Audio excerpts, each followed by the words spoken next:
मुंबईमध्ये 20 जानेवारीला ओबीसींचं आंदोलन होणार आहे। 20 तारखेला मुंबईत होणाऱ्या ओबीसी आंदोलनामध्ये प्रकाश आंबेडकर हे नक्कीच सहभागी होणार आहेत, अशी प्रतिक्रिया ओबीसी जनमोर्चाचे अध्यक्ष प्रकाश अण्णा शेंडेंनी दिली आहे। तर 2000 गाढवं मेंढरांसह मुंबईत धडकणार असा इशारा सुद्धा प्रकाश शेंडेंनी दिलेला आहे। तर सगळ्यात मोठी आणि महत्त्वाची अपडेट म्हणावी लागेल, कारण 20 जानेवारीला मराठा समाज सुद्धा मुंबईमध्ये धडकणार आहे, आंदोलन करणार आहे आरक्षणासाठी। तर दुसरीकडे ओबीसी समाज आक्रमक होताना दिसतोय। प्रकाश आंबेडकर सुद्धा आमच्या आंदोलनाला पाठिंबा द्यायला त्या ठिकाणी निश्चित येतील असे आमचा ठाम विश्वास आहे। आणि त्यासाठी आमचं अभिनव आंदोलन होणार आहे। आमचे 2000 गाढवं तयार झालेले आहेत।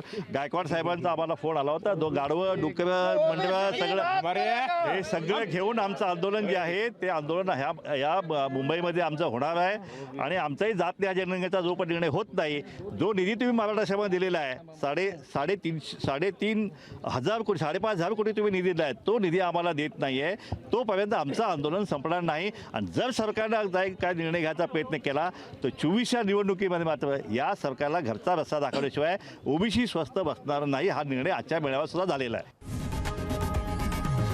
लोकशाही मराठी ऐका, पहा, जागरूक रहा।